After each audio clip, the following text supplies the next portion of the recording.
difficulty trying to get everything going, but I think we're on the right track now. Yeah, it's funny that now we got it recording and stuff. My brain is dropping every subject that I have been thinking of for months. So I wrote some down on this piece of paper, and we could either throw a dart at it or just pick one at random and get down to the fandom. All right. Let's see. How about the firing of James Gunn by Disney? Oh, that's that's a big one, and people are pissed about that because he directed and wrote like the Scooby-Doo movies, and he's doing the Avengers movies. The Guardians of the Galaxy is what he's really known for right now, and I think it's really absurd, to be honest. Because he's already apologized, number one, for whatever he said. I forgot exactly. It was years ago. Yeah, it was so many years ago. And it's, I don't know, They just went to SJW and said, we can't have you here. And they fired him. And now people are bringing up, Disney, you want to get pissed about something that people did years ago. Why don't you get pissed at yourselves? And there's a picture of Uncle Remus. Oh, yeah. I mean, the hypocrisy is pretty prevalent, for sure. The fact that they just refuse to rehire him is, I don't know what sort of moral high ground they think they're on as far as, that goes. Are they trying to teach everybody a lesson? Oh, you can't do this, and you can't say this ever. The lack of his writing style will be noticeable, and people are going to hate the product. That's what I think is going to happen. Well, you also have a lot of the cast that's threatening to quit, but Dave Bautista especially, he's been really, really outspoken about not doing it. James is good. He's a little smarter than that. Yeah, I know, but I'm seeing him as Drax. Oh, James is good. Yeah, it's terrible, and you can compare it to what's happened with Chris Hardwick. Thankfully, he got rehired with some of the stuff that he was doing. False rape claims don't happen. Damn, I went there. I brought it there. We were just 10 minutes in, and I brought it to that. It wasn't rape actually with Hardwick. It was more like spousal abuse almost is what that's how I read it anyway. But the fact that so many people came to Hardwick's defense, and Chloe never showed any sort of proof, even though she claimed that she had it all this time, but yet she still doesn't put it out there. It kind of stinks of a false flag attack, if you ask me. It's good that the networks went through their own investigative. I'll ruin your career. Yeah, I mean, like I said, it's good that they went through their own investigative process, and then once they found out that Chloe was full of it, he started to get hired, and back and get back in the swing of things. What he was doing,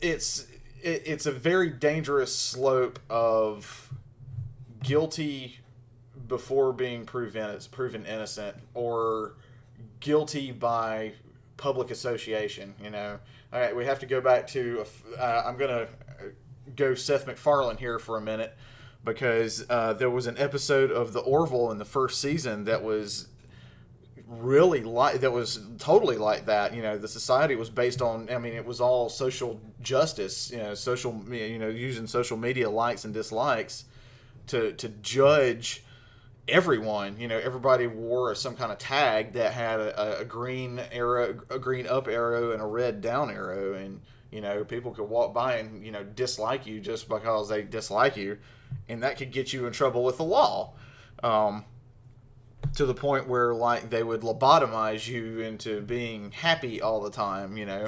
So it really rings home when you start having even Alex Jones, as loony as that guy is, I'm sorry, he is, but when YouTube yanks his channel, claiming it, his hate speech or whatever else, because so many other people say it, then Well, it wasn't just YouTube; it was multi-platform. Like they yeah, all YouTube was the one that started it. talked together and agreed. Yeah, but YouTube was like the one that like dumped him first, and then like everything else just kind of followed suit, like dominoes. But when you have What's next? when you're supposed to have laws in a country that give you freedom of speech because it is speech. It doesn't matter what the type of speech is. To me, that's the best way to weed out and see who the morons are. We see people that are protesting or for stupid ideas or idiotic principles or whatever else. Don't put them in the shadows. Let them expose themselves so we know who they are, and we don't give them the time of day. They keep their numbers low, and if any sort of violence ensues, then that's when the law gets involved and not before. If the law would just get involved sometime. That would help. But censoring speech, censoring what people see, that's not democratic. That's not a free society. You're getting into communism and dictatorship. And what's next? They're gonna. China is a perfect example. Are they going to start campaigning? They're going to reduce everything down to, well, you know what? All the bad things happen because people get bad ideas. Why don't we just start, hating bad ideas and ban anything that gives you bad ideas and any discussion that would create bad ideas and bad feelings, and you know what I mean? They can take it that far. So coming around full circle to all no of this, art, bad ideas. No art, bad ideas, bad TV, bad movies, bad media, bad people. Coming around full circle to what we're sitting here talking about is the Chris Hardwick and James Gunn case is very similar in that their employers jumped the gun, so to speak, and terminated their employment before actually getting into the here-tos and wherefores of what actually happened, what was said. It's knee-jerk reaction, and it's getting more and more prevalent. It's not... The thing that is companies are reacting this way because they see the SJWs, who are very public, as the new wave of youth, but they don't realize that they're just vocal online and they're a minority, and most people don't have time for that. That most people don't agree with them. And it's like, let's not make the same mistake we did in the 60s. They don't want to listen to the youth back then. So now they listen. And so when people say something about, I don't know, we should teach male sensitivity classes because of spousal abuse to young boys going into college or something like that, it just shows what I'm talking about. So yeah, it's not a good thing. People need to lighten up. People need to also look into details of things before making knee-jerk reactions. And it's not just the public especially, but even entities such as Disney or any other corporation, they're treating celebrities, celebrities are people. They're in the limelight, but they're still people. And a lot of them are messed up people because their life is different from ours. But these companies are treating them like disposable commodities, and they're treating them like they don't have any sort of rights, and they don't care that you've made mistakes in the past and you've already owned up to them, and everybody has moved on. All it takes is a certain You're guilty forever. Yeah, all it takes is somebody to go, oh, well, you did this then. Now, why are you successful now? Why are you digging this up? Why is this even a priority? Yeah, just like go to a con or something. Oh, conventions. That's a good interlude into get a life or for hobbies. Conventions, they've even fallen victim to a lot of this as well. Yeah, you got to be careful wherever you go, even at conventions. I love conventions. Go to them all the time. They're different when the public starts to come at large. When you had it's different in a way, though. It resists in a way. When people say no more hot girls at merchandise booths, then you've got to say no more hot girls in costume. Period. And there have been parents that are having groups that are against all that sexy costumes and all that. But that's well, you know what? Here's the thing. And they get told, no, sorry, this is part of our culture and Yes. con culture. Exactly. That's what I was about to get at. Culture. And everyone usually gets out about safe. There are decency standards. Any good convention that you go to, there are decency standards. You can't walk around naked, of course. You can't This is that type of con. I mean, and that's closed off to the public. Yeah. But as far as like a public fandom convention, there are decency standards. There are clothing standards. There are rules that you have to follow. And the fact that the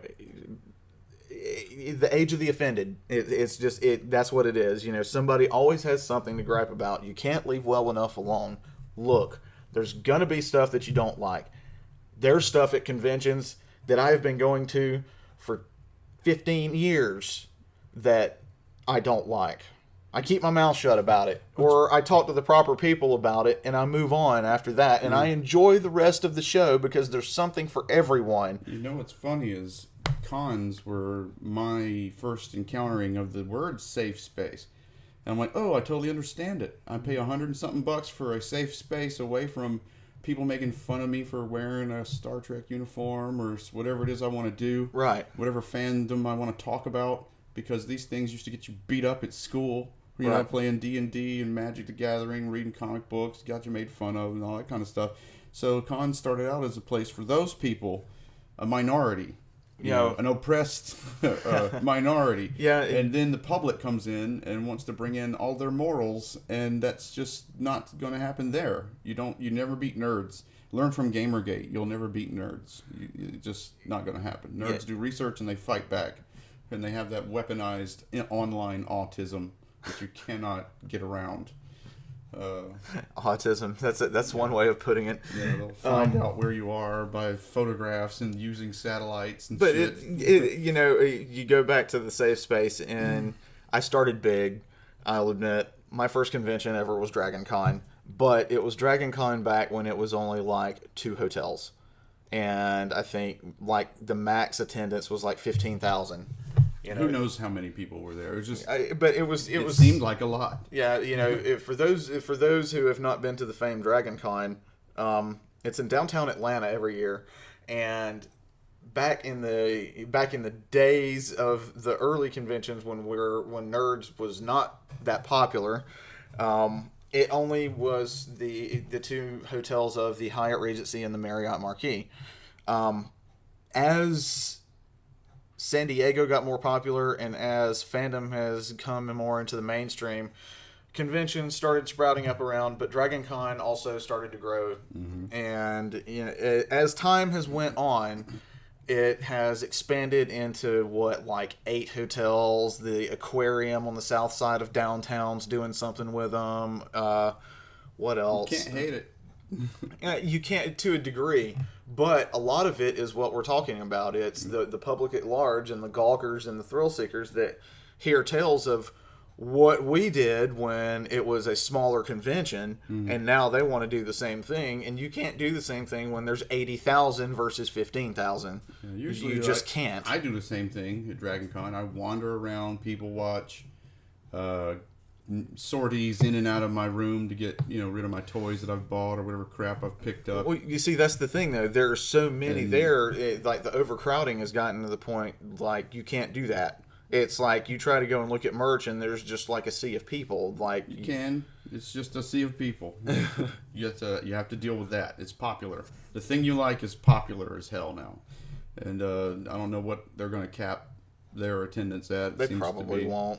I mean, it might be a really high cap, but some other conventions that do that, that I commend them that do that do not want to expand it that's a good time to mention Con Nuga. They're a friend and sort of a sponsor. Oh yeah, we've gone to Con Nuga in Chattanooga, Tennessee for like the entire existence of that convention, which has been like 12 years. Yeah, I think something like that. I think we might have missed the first one. The very first one. Yeah, but every one after that we've been there. So yeah, Todd Patton and his merry band of misfits in Chattanooga put on not only a great convention with Connuga in February, but they also do a haunt in Chattanooga this time of year coming into Halloween. So Yeah, the Ruby Falls haunt, if you've ever heard of it. That's him. Dread Hollow is what he's doing now. He's not doing Ruby Falls anymore, but Dread I Hollow live is... under a rock. It's okay. Dread Hollow, I think this is only the second year he's done it. So Sounds cool. it's I think he's done well with it so far. Yeah, he I actually haven't been up there. I know we have so much going on during the Halloween season. You we should do it once, though. caught in the crossfire. Because I know he buys all kinds of robots and stuff to put on his trail, and I'm like, wow, he goes to other conventions that are where they just sell those gaffs, all those electronic and mechanical gaffs that jump out at you. And then like I really enjoy. I've really started enjoying, even though, like, I mean, I have some horror knowledge and a little bit of horror fandom, but I'm not really a big, like, horror fan, like, hardcore. But I like the intimacy of Days of the Dead and what Adolfo and company have done with... Yeah, that's a good con. With that setting. For what it is. For what it is. I mean, and don't let that be a discouraging remark saying for what it is, because it's a very horror-centric con. Yeah, it's just like, what is this con about? Horror. Heavy metal and horror. Yeah, and, rock and roll, horror. Yeah, it's great. You know, even, like I said, even being a limited horror fan that I am, there's still stuff there that I identify with. It's the people are great that run it. You know, everybody that comes out. I've never had a bad time at any Days of the Dead that I went to. Always been sad to leave. Yeah, he just had his first one in Charlotte this past June. Was it May or June? I think it was May. I can't. One of those months, but it was a roaring success. I mean, just right off the bat. So we go to the one in Atlanta every year. Now we go to the Charlotte one. We actually need to go to some of the other ones because he does a Lexington, Kentucky one. Indianapolis as well, and I think somewhere else. He does a lot of them. Yeah, for real, Indianapolis. I hear that's the best one from all the people that go around to it. Indianapolis, I think, Louisville has the Louisville. That's what it was. Louisville. The big tattoo part. Yeah. Like Scott Majeski that runs the tattoo side of things, and he, I think he has like a giant room that's nothing but just everybody getting tattoos done. So it's something I think he's thinking about expanding into other areas. I don't think or other cities that Days of the Dead does, but it hadn't happened yet. It could be part of a tattoo con. Yeah, that's a lot of money and time. Yeah. Well, but I mean, cons are a great way to, as an adult, to blow off steam and spend your time and your money, because there's a lot of stuff you want. You can do them cheap. You really can. You can go to Dragon Con, rather cheaply. It's better than Disney World, because I just got told you got to pay $60 a day on a Disney cruise for unlimited soda pop. What? Yeah, all the soda pop you can drink is $60 a day. I don't drink $60 worth of That's what I anything a day. I can't. I couldn't do it. Even at a con, I don't think I drink. Well, no. That I don't know. Hang on, $60 worth of booze in a night. We can do that in the bar. Yeah. You need help though. Not really. It depends on the bar. There's something for everybody. See, you can go to the bar if you're a parent or you're just a grown up. You can make friends. There are room parties with themes, and there's adventures you can go on, scavenger hunts for adults. This kind of stuff. Like drunken big wheel racing for adults. It's become pretty much a thing of daytime hours, family friendly. Nighttime hours, party time. Yeah, exactly. Put the kids to bed. Bring the kids out during the day. Let them have their fun. And night comes, there's that lull, there's that 2 or 3 hour lull between when the vendor room closes and, the drinking starts and the partying starts. So I like the conventions that are able to do that and steadfastly say, look, family time ends here, adult time begins. Don't make it difficult. Huh? Yeah. I mean, back in the day, you didn't have to worry about that because the type of parents that would bring their kids to the con would explain to them all that. Yeah. Daddy, why is that chick in a skimpy outfit? Well, that's because that's what she's dressed up as. Sailor Moon, son. Now it's like, oh no, she can't be dressed like. Yes, she can. Yeah. There's nothing offensive or vile about what she's wearing. Yes, she can wear it. Yeah. Yes, during daytime hours. If your kid, I mean, get real. Your kid is going to look at women and or men. Throughout their life, wherever they are. It's part of growing up. It's better that it's a superhero instead of a villain or porn star.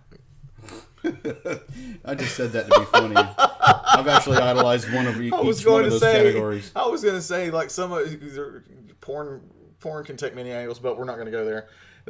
Well, yeah, it's just if it's a child, you know. Yeah. It would start with heroes. Going to veer off topic here a little bit. Start with heroes. Wonder Woman.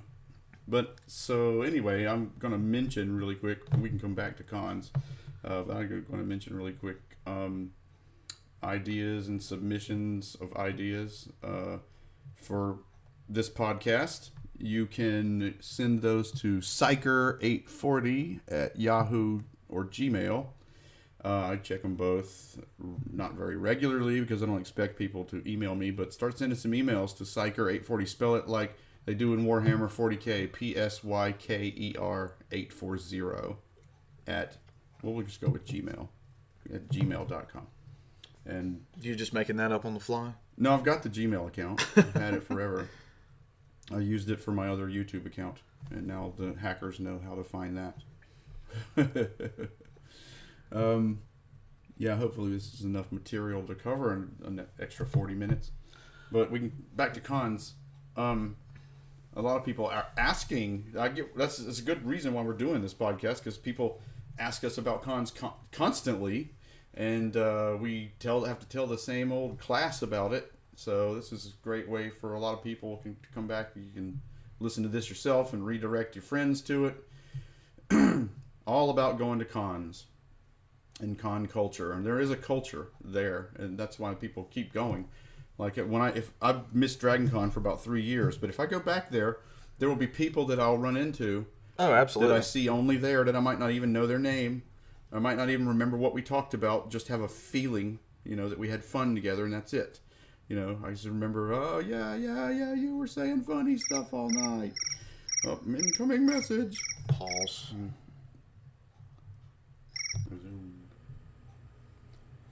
All right, that was a word from whatever sponsor that we want to put in that little commercial bump right there. Or we might put a bump. We don't know. We're new at this. So I wonder what it was. We'll find out soon enough. So you and I are both Star Trek fans. Yes.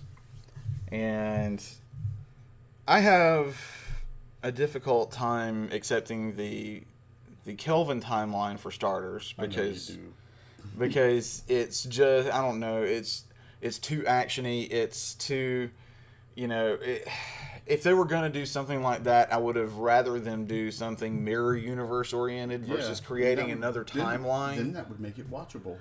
Yeah, exactly. Because the way it is now, it's, it hasn't really brought in a whole lot of new fans. No. It just hasn't, despite what people or critics or whatever may say. If you look at the numbers, all of the new Kelvin timeline Star Trek movies are the lowest grossing and least watched of them all. There's only a small sect of people that are actually enjoying and watching these movies. They don't feel like Star Trek. They don't. They just feel like these actors are going to a Star Trek party. And now we have was it Chris? Except for Bones. Bones was pretty much spot on. Yeah, Urban was good. But now we have Chris Pine that is saying that that apparently talks have broken down, so he's not going to do Captain Kirk and the new fourth one that they're supposedly starting to film.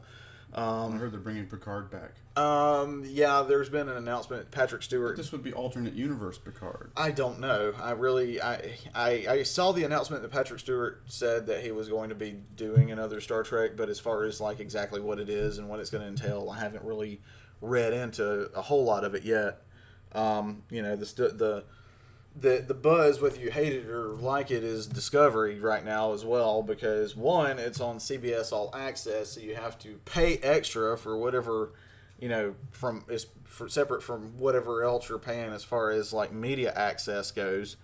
You get to watch other shows too with that CBS. Also. Yeah, if it's a CBS show that you actually like watching. Yeah. Just had to put that in there. It's not just for Star Trek. Well, I'm sorry. No, I'm gonna call them out because they purposely put Star Trek on that channel to lure to push it to lure people in there. Yeah, for sure. Work too good, I don't think. I don't know. I mean, they've already greenlit and they're filming the second season. It's supposed to be more Star Trek-y than this first season, but I don't know. The whole thing with the Klingons. There's holes in that if you're an original fan. There's the how naive the crew is to the fact that this captain is a Terran plant. Well, the violation the crew does things that Starfleet people don't do. The violations of the Prime Directive with this poor tardigrade. Yeah. You got cunning competition and backstabbing amongst the crew. You got a cadet for some fucking reason on the most secret ship ever, and what purpose did she serve up until they went into the mirror universe and she was like the hot warlord? I mean, like I said, they from the previews and such that I have watched, they're trying to kind of make the second season more Star Trek-esque. I guess they did hear a lot of the rumblings from people about this first season and how it was, but it still focuses on like a sole character. It doesn't actually like, there's no broad spectrum like getting to know the crew like every other stepsister. No. I'm sorry. Did they have to throw that in there to make it even better? Like, well, why did it have to be Spock? Why couldn't it just be a Vulcan? Yeah, because Sarek was not a fan of humans. No, he was not. Why couldn't it just have been some well-meaning Vulcan? I would have swallowed that a lot better than I'm Spock's stepsister. Like, fuck off with that. I don't. Well, that and this whole thing is not just about her. No, it's not. She started a war. It's about the crew. It's about Starfleet. It's about the whole thing. You don't focus on one person as far as that goes. I mean, the captain of the ship is probably going to have the most screen time naturally, of course. But that doesn't mean that there is not enough screen time gets for more of the everyone. Screen time. I mean, but that doesn't mean, another series that there's not enough time for everyone else, and there is time for you to get to know everyone else as well. They can shift gears anytime they like and just make it about the crew again. I just don't see that happening. Anytime they like. All you gotta do is write it. Writing is magic. Writers don't remember that shit. The bad thing is you've got people like Jonathan Frakes that are like directing episodes, and it's it's the Star Trek that's going on right now. I know. We'll keep his hand in it. It's all. Watch the Orville. It's just bad. Yes, the Orville is fantastic. Seth MacFarlane actually got it right with all of the little jokey puns that he's put in there. Yeah. Of course, because that's Seth. We love earthier. It makes it more real. We love you for it, Seth. We really do. But it's very, very obvious that he is a true fan of Star Trek just because of the way the episodes are played out and the way the crew interacts with each other and. That dynamic. The dynamic, yes. And there's no chemistry. There's no dynamic. They're not in the movies and not with Discovery. There just isn't.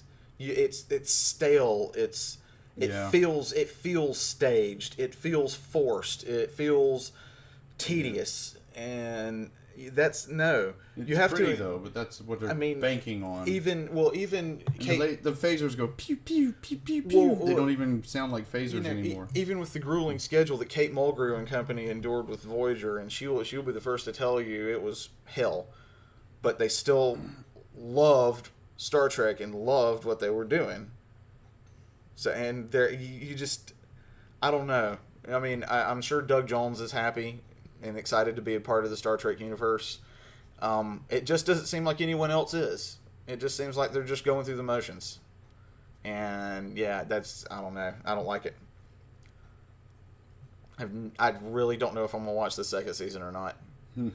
Well, I mean, I just started watching it just because there was nothing else. And I was curious, morbidly curious. And so I started watching the rest of the Discovery.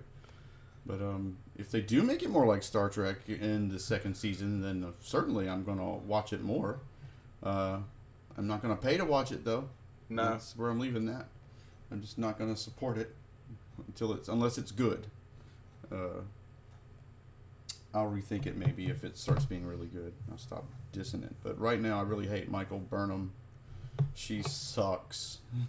Terribly. She's like the most interesting character in the galaxy. She's like, she's there. She's always pulling off crazy stuff, and it's like she's Rambo.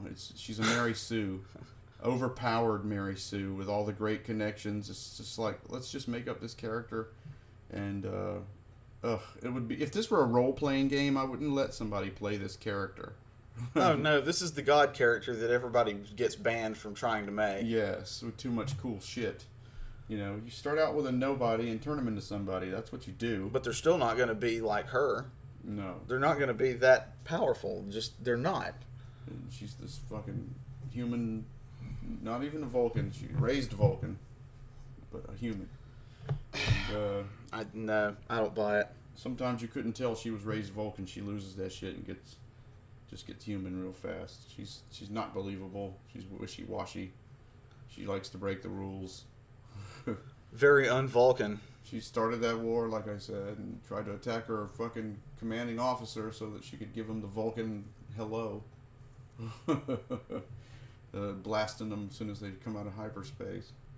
Or, you know what I mean? Come out of warp. But there was the production value of the show is great. I just wish that it felt more Star Trek. There's some interesting looking characters I would like to get into. It takes a lot more than just pretty scapes and costumes to make the show, though.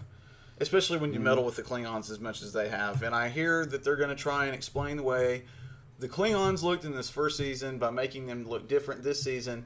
I think they're trying to explain it with the virus that infected them, that turned them looking more human, which is how they explained away. All the Klingons are in a jar somewhere. Yeah, but that's how they're explaining away how they looked more human in the original series That's already been explained. But they're trying to implement this virus and this mutation in the Klingons to I guess try to integrate it into the timeline as the progression of them going into looking more human before going back to looking with the rigid skulls and everything else. Yeah, well, there's one character in Discovery who's one of the Klingons who had been made to look completely human, and they even hypnotized him and made him think he was human, and he was having memories of, I'm spoiling it, but you've had time to watch it. Yeah, everybody has. They had memories of being in a Klingon torture facility and his torturer constantly torturing him, and then they capture this female Klingon who was like a doctor, and it turns out she was the one that converted him, and he was her lover, and he was having dreams about kissing her and shit, and it was freaking him out because he thought he was a human, and that his torturer had just really messed him up. Right. And so the process fucked him up, because he was a good part of the crew. He was the one that escaped the jail with the captain. So, yeah, you got that. He was the first one, apparently. And he looked completely human. And I'm like, oh, okay, this is why the core in them look completely human. Just with a little extra hair or big eyebrows or something like that. So, that's already been explained, though. Worf explained it. He said it was elective surgery, like fashion or something. And then they were all ashamed of it. And they support this with an episode of Deep Space Nine where they go back in time, and Worf's there, and he's just like, ugh. Oh yeah, then they ask him about it, and he just rolls his eyes, saying it's a long story. Yeah, which he already told in the Next Generation. Doesn't need to be retold by Discovery.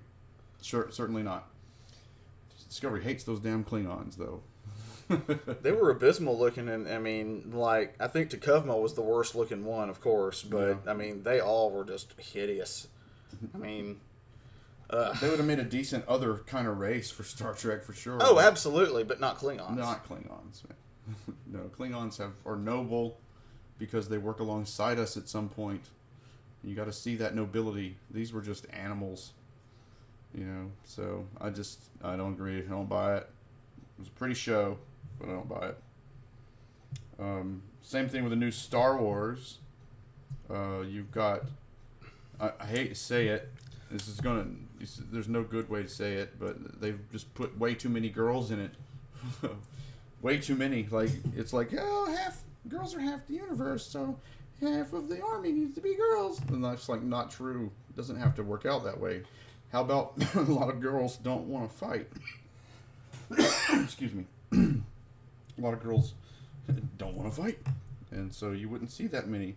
And the Empire, for sure, wouldn't have female officers, although there was one really hot female officer in The Last Jedi. She just she has a speaking role, too. She just has one line. But, I'm like, they wouldn't have females because they're bigoted. And that's what you want to come across, especially Disney with their new SJW stances on everything. So that doesn't work. What else happened? You got this shielded ship flying away at a distance just barely out of the Dreadnought's range. The Dreadnought can launch, and by the way, all giant ships are Dreadnoughts. The one that was there, the ship that, not the Dreadnought they destroyed, but the whatever it was they were in, Star Destroyers, were pelting it with bombs and turbo laser blasts, and it wasn't doing anything because Star Wars universe, their shields are kick-ass. You can crash ships off of them, and rocks explode when they hit them. And so they're like, all right, let's just wait till they run out of gas. And so they're just chasing them and pelting the shield, but at the same time, you've got ships escaping, flying directly through the shield. And I know that there's some sort of tech that might open a window here or there, but it just doesn't, it's not plausible. Unshielded at that. And those ships did take fire later. They were discovered and fired upon. But it's just stupid. That wouldn't happen. They wouldn't make that decision. And the female admiral who doesn't wear a uniform, who are you? Why are you so special? You're not a princess. You're a female admiral. And you should have a uniform. I know Mon Mothma didn't have a uniform, but Mon Mothma was the sitting leader of the Republic, which we called the Rebellion then, but it's the Republic in exile. She was the leader. So she didn't have a uniform per se. She was probably a civilian. But an admiral needs a uniform. I did not respect her, even though she sacrificed herself. And the whole movie was about, we're taking a big ass whipping and we're losing, but that's winning. That's really the way they spun it, too. They lost. For those of you wondering why I'm not saying anything, I have not watched this movie, so I'm turning it over to James to go over his synopsis of what he watched. Because the last Star Wars movie that I actually watched was Rogue One, which I thoroughly enjoyed. I liked Rogue One, and I'm going to like Solo, I think. But well, considering the critics just dumped all over it, I would say that critics would dump over it because it's good. Yeah. That's what's happening. They dump all over fucking Orville, but it's good. They don't want competition for the things they're paid or in the pockets of promoting. And when you point it out, you're called a troll or something. That's what Gamergate was doing with video games. These journalists were all on one side determining who would go up and who would go down, and that's kind of like illegal. There's a King of the Hill episode about that. Yep. Where Hank gets all these business owners together to determine how to manipulate the market together. It's illegal. Now, speaking of Star Wars, I'm sitting here while you were ranting. Yeah, I'm done with the Star Wars. Well, I was going to say, I'm just reading here that Jon Favreau's Star Wars series, they're revealing a series. A live-action series has been shrouded in secrecy since it was first announced for Disney's new streaming service. There we are, another streaming service for you folks to fork out money for. It doesn't sound like Disney is sparing any expense. No surprise there. Learned it might take place during an intriguing area in the Skywalker saga. According to a new report from Making Star Wars, the series will be set between The Return of the Jedi and The Force Awakens. That's a really big time scale. Yeah, that's a lot of years. It might be picking up on some major events from Star Wars The Clone Wars and Star Wars Rebels, as it's said to focus on the planet of Mandalore. Oh, sweet. Where the Mandalorians come from. Yeah. The Boba Fett's. So there's a little tidbit for you guys reading as this breaks. From comicbook.com. Yeah, Right. just kind of trolling around and seeing what they got posted up that we can talk about. Come on, folks, you all do it. All the other podcasts do it. Whatever. Comicbook.com says, it happens a lot. It just happened to be the website I was trolling through today.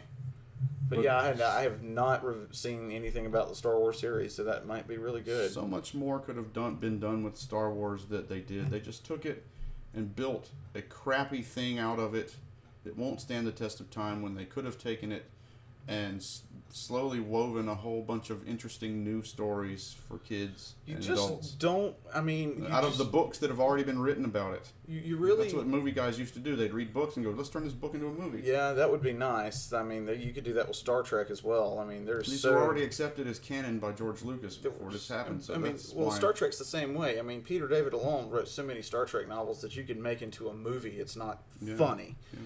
But, you got the majority of people that are making TVs and movies now that are putting in as little effort as possible. I'm sorry, that's what it looks like, and that's what it seems like. And even with fandom shows, I mean, really, how much longer are you going to drag out The Walking Dead? Just seriously. I mean, don't they make it to the promised land ever? I don't know, and I don't care because I've watched all of one episode. And I fell asleep 20 minutes into it. But I see that it's, 9 or 10 seasons in now? It's like, what have you been doing? Wow.